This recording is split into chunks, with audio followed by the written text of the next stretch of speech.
Hello again, welcome to No Rumor Health Module 2. In this module, we will learn how to recognize health hoaxes. We will learn about the typical characteristics of fake news related to health, and we will explain why we usually believe fake news and hoaxes related to health. So let's go. How do hoaxes go viral? This is an interesting question. One of the reasons why hoaxes spread very quickly is because they tend to connect with our emotions, the anger, the fear, our frustration, our hope. They keep us interested in the information we receive if we are actually feeling those kind of intense emotions. And we do not ask ourselves if this information is true or it is not. So, health hoaxes tend to focus on two main emotions: our fear of illness and death, which is very scary, and the hope of finding a cure. So when we feel fear, we are more vulnerable and it is easy for us to believe information that is not true. At the same time, the hope of finding an easy solution to a complex problem when we live in a situation of uncertainty makes it also easier for us to believe fake news. So let's look at a common example, food hoaxes. Food hoaxes tend to appeal to the hope of preventing or curing an illness. It is true that a balanced diet is positive and can reduce our chances of getting a complex disease, but it is not true that a food is capable of preventing or curing any kind of disease. The fear of contracting a serious disease makes us want to believe that there is food capable of preventing the appearance of this illness. But the truth is that there are many other factors that can cause us getting a complex disease, and avoiding food is not necessary if there is no medical prescription for it. Other examples are vaccines, and they are also related to fear and hope.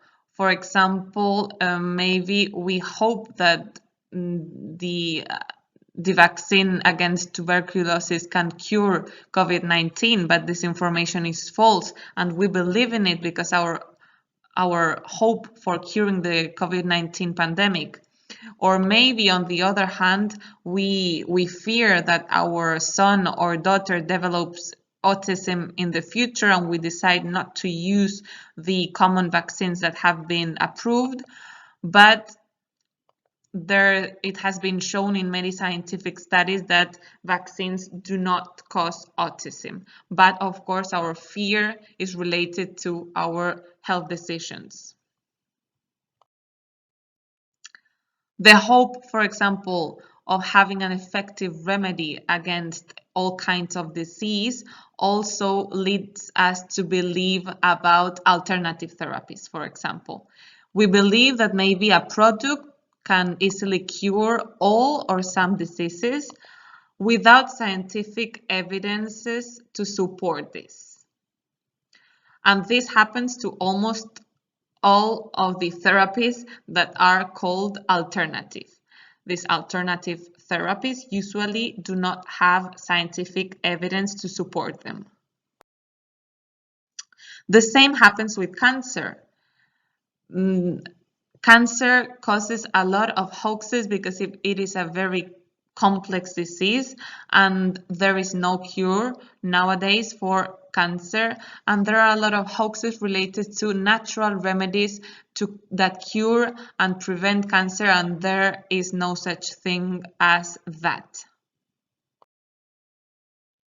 Finally, the uncertainty that the coronavirus pandemic has caused worldwide has led to hoaxes about the origins of the virus and possible cures of the disease, appealing to the hope of being able to change this situation. So again, hoaxes appeal to our emotions and connect with fear and hope mainly. But be careful, because the truth is that connecting with our emotions is not the only motive behind a hoax.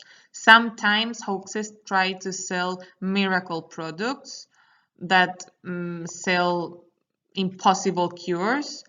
Sometimes they try to give helpful information, and there's no bad intention behind this hoax, but in the end what they do is dangerous, because they can give you advice without training or without the necessary background, and of course this can have consequences for our health.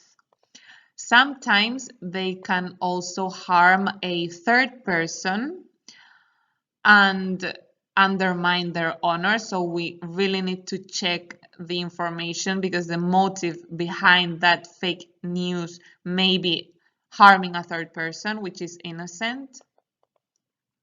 And we must also be aware that there is fake news that intended to create social alarm, or maybe there is political reasons behind a hoax, and this fake news is trying to fight a specific ideology. And of course, we must be aware that anyone can believe fake news. We have all believed something that was false at some point in our lives. So the first step when fighting health misinformation is to be aware that it can happen to absolutely everyone. This is what is known as the bias blind spot, which is the belief that we are not conditioned by our beliefs, our ideologies, our desires, our fears, but others actually are. Another bias is called the confirmation bias, and this is when we give more importance and credibility to data that fits our beliefs. So there is a proven tendency to believe news that confirm precisely what we already believed before reading the news. And there is evidences that even if there is data that confirms two radical different theories, and we read these radical different theories with proven data, we will always give greater relevance to the data that confirms what we believe. And this is called the confirmation bias, which is really interesting. Another bias is the homophilia bias. This leads us to believe false information because we tend to interact with those who think like us. And this happens also on social media, because we tend to follow on social media people that share sometimes similar stuff to us. So this means that we only receive similar information or the same information, even if it's true or it's not true. So in the end, we end up saying that everyone thinks the way that we do, and that everyone says that. So it's very important to make sure that we receive correct information from official sources and not to fall into the homophilia bias. And the last reason is trusting the source. As we said in the first module, trust is the basis on which many hoaxes are spread, because we tend to give more credibility to information that we receive through people we trust. For example, a relative or a friend, someone we trust and we believe in. But personal trust doesn't imply that the person knows the subject in depth, or maybe he or she is sharing a hoax without him even knowing it, and we tend to believe it because we trust this person. So thank you very much for your attention, and see you on the next module.